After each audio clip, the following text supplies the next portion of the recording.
Well, there are so many LGBT-focused days during the year that it may be easier to mark the days when it's not being showcased. Auckland Pride Month, Transgender Visibility Day, International Day Against Homophobia, Biphobia and Transphobia, Pink Shirt Day, International Pride Month, Out on the Shelves, Celebrate Bisexuality, National Coming Out Day, and Transgender Day of Remembrance. But there's a new one, and it's being targeted at your children. It's this week. Let's check it out.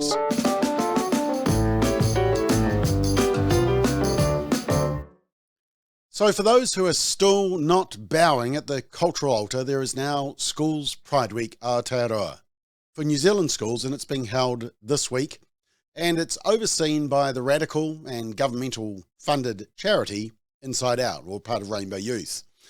Now, as we know, Pride is a political movement. It's been marketed as a demonstration of inclusion and diversity, but it's become the main method for many schools to pacify the aggressive lobbying groups and cultural evangelists who are targeting schools and your children with radical and extreme sexuality and gender ideology in the name of LGBTQIA+++.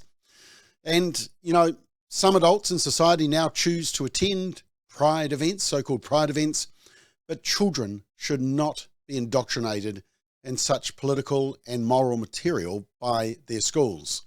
Now, ironically, even InsideOUT allude to this concern while trying to justify their indoctrination. This is on the page relating to primary age children, and says some young kids already know they are transgender or non-binary or just different somehow. Others will grow into it. Sometimes people think we at InsideOUT are trying to label kids and make them grow up too fast. You might face the same objection.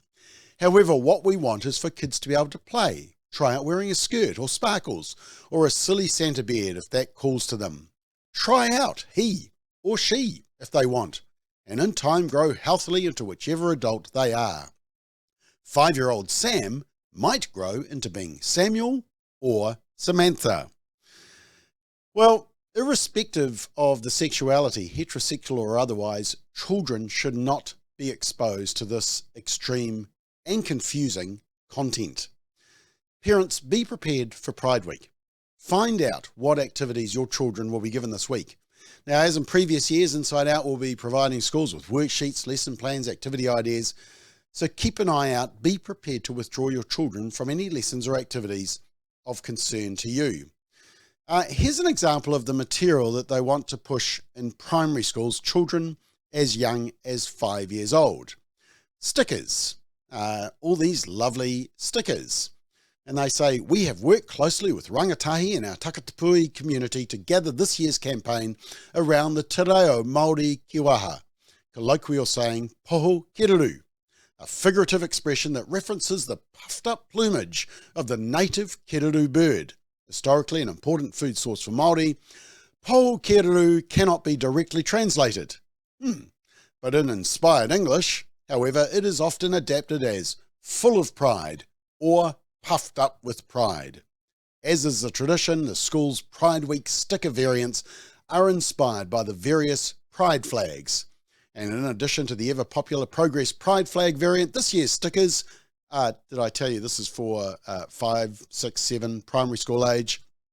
The stickers include variants for transgender, non-binary, gay, lesbian, bisexual, pansexual, asexual, aromantic, intersex variants, as well as 2 variants inspired by the colours of the Tino Rangitiranga flag to celebrate our Takatapui, Irawhiti and Rainbow Māori communities. And there's all the flags. Yes, apparently the kereru is now the symbol of 112 genders and 200 plus sexualities.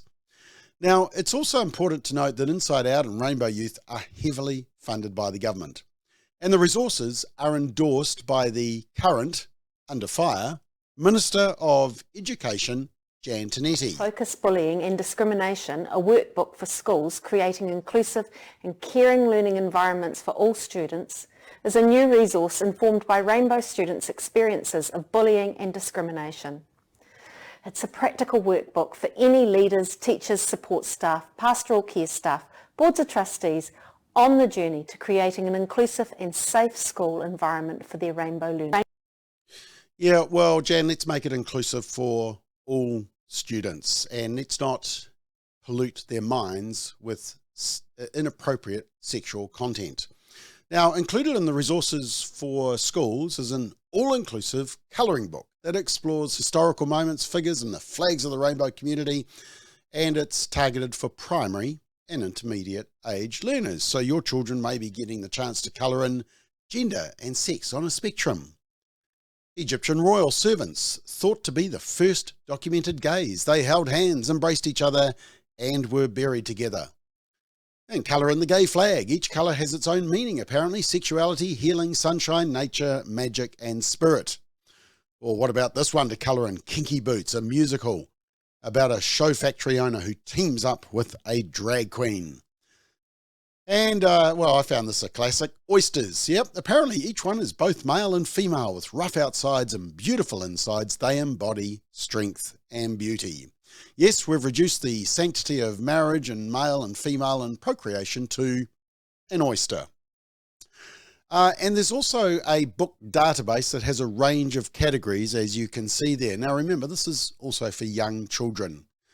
And we'd certainly encourage parents to check what books are being read during this Pride Week and also whether they're already in the school libraries. Let's check out a couple of them. So these are recommended books for primary age. We've got George. When people look at George, they think they see a boy, but she knows she's not a boy. She knows she's a girl. I Am Jazz, which profiles what is actually the very sad experience of Jazz Jennings, who was a biological boy, but transitioned at a very young age to being a girl and was highlighted to the world. We've got And Tango Makes Three. You can probably guess what that's about. There's also King and King as well recommended. Oh, and there's this doozy. Ask Me About Polyamory. If your relationships or your gender are unconventional, you'll find useful advice and plenty of laughs in this compilation. Explore polyamory, queer and gender queer issues. These are just a few examples of the books that you probably don't want your children reading. And there's many more on the recommended list which are just as concerning. And from the InsideOUT website, they also have video resource pages for teachers to use in classrooms. Ironically, they try to pretend that these resources aren't radical by emphasising the videos for intermediate age, which is 11 to 13 years old, only focus mainly on gender identity and less on sexual identities. Yep, we're only going to focus on the 112 genders that we want to indoctrinate your child with. How comforting. So, parents, what can you do? Well, the first thing to do is to read our parent guide. It's available on our website. It contains important information, including what are the legal rights of parents, caregivers, what is the relevant law that parents should understand and quote when corresponding with their child's school. It also has a page which gives your action points as a parent, including key leaders to meet, events to attend, and sample letters to have your children excluded from any classes or events that you disagree with, and questions that you can ask in order to obtain the relevant information. Contact your school and see whether they're observing School's Pride Week. Many schools won't be, because they're rightly more focused on teaching and educating and focusing on the inclusivity of all students, rather than obsessed with their sexuality and gender identity. But if your school is observing it, find out how they will be observing it, and is it optional? Will there be any pressure on your children to participate in activities? Will outside groups such as Rainbow Youth or InsideOUT be in the school during the week? And if you have any concerns, keep your children at home for the week. Now, you may be thinking, surely it's not as bad as they're making out. Well, if that's you, we encourage you to simply go to sexeducation.nz. Read our 8-page fact sheet.